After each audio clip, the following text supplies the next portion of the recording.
5টি আসনের উপনির্বাচনের জন্য প্রস্তুত কংগ্রেস বিজেপি। ট্র্যাকের বাইরে এআইইউডিএফ। জল্পনা কল্পনার মধ্যে 5টি আসনের উপনির্বাচন। নির্বাচনী এলাকার সাংগঠনিক ভিত্তি শক্তিশালী করার লক্ষ্যে রণকৌশল প্রস্তুত কংগ্রেসের। ঠিক একইভাবে কমিটি গঠন করে উপনির্বাচনের জন্য প্রস্তুত বিজেপি। কিন্তু বদরুদ্দিন আজমল নেতৃত্বাধীন এআইইউডিএফ উপনির্বাচনের পথ থেকে কিছুটা দূরে বলে মনে করা হচ্ছে।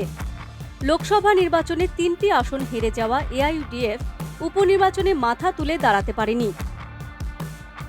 এদিকে এআইইউডিএফ প্রধান বদরুদ্দিন আজমল লোকসভা নির্বাচনে ধুবড়ী আসনে রকিবুল হোসেনের কাছে হেরে গেছেন। বদরুদ্দিন আজমলের পরাজয়ের পর এআইইউডিএফ এর কয়েকজন নেতার দল ছাড়ার বিষয়ে অনেক চর্চা হয়।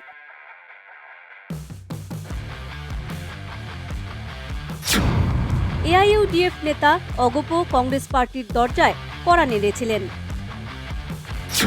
কোনো পক্ষই বন্ধ দরজা খোলেনি। লোকসভা নির্বাচনে দলের পরাজয়ের পর দল ছাড়ার জন্য প্রস্তুত 7 জন এআইইউডিএফ বিধায়ক। এআইইউডিএফ প্রধান বদরুদ্দিন আজমল হজ থেকে ফিরে এলেই এই এআইইউডিএফ নেতারা দল ছাড়ার আগে শেষবারের মতো দেখা করার জন্য অপেক্ষা করবেন। মঙ্গলবার এক সাংবাদিক বৈঠকে এআইইউডিএফ নেতা আমিনুল হোসেন বলেন, চামগুড়ির উপনির্বাচনে প্রতিদ্বন্দ্বিতা করবে এআইইউডিএফ। এদিকে চামগুড়িতে কংগ্রেস থেকে রকিবুল হোসেনের ছেলে তানজিল হোসেন নির্বাচনে প্রতিদ্বন্দ্বিতা করলে এআইইউডিএফ প্রার্থী বিপুল ভোটে জয়ী হবে। আরো উপযুক্ত আরো এফিসিয়েন্ট ভাল ক্যান্ডিডেট আমি দিম যদি আমার দলে খেলো।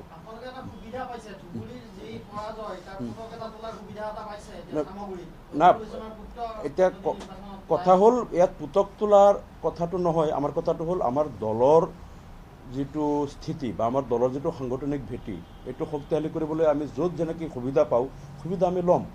কিন্তু এই কথাটো আমার মাননীয় সভাপতি মহোদয় আহিলেই অহা সপ্তাহতে আমার বৈঠক হ'ব, আমি তাত আলোচনা কৰিম। উপনির্বাচনের বিষয়ে এক সংবাদ সম্মেলনে আমিনুল ইসলামের মন্তব্যের সত্ত্বেও এআইইউডিএফ নেতৃত্ব বদরুদ্দিন আজমলের হজ থেকে ফিরে আসার জন্য অপেক্ষা করছে।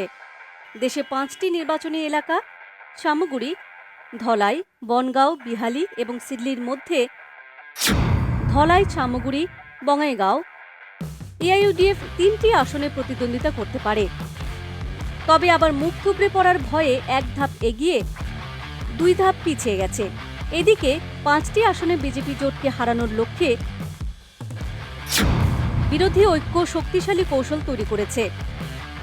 এদিকে প্রদেশ কংগ্রেসের সভাপতি ভূপেন বরা বিহালি কেন্দ্র থেকে প্রতিদ্বন্দ্বিতা করবেন। মুখ্যমন্ত্রী 5টি আসনের উপনির্বাচন নিয়ে রহস্যজনক মন্তব্য করেছেন। এখন শুধু নির্বাচন কমিশনের ঘোষণার অপেক্ষায়। নির্বাচন কমিশন তারিখ ঘোষণা করলে শাসক ও বিরোধী দল নির্বাচনে উঠে পড়ে লাগবে তা নিশ্চিত। Bureau report, the news plus.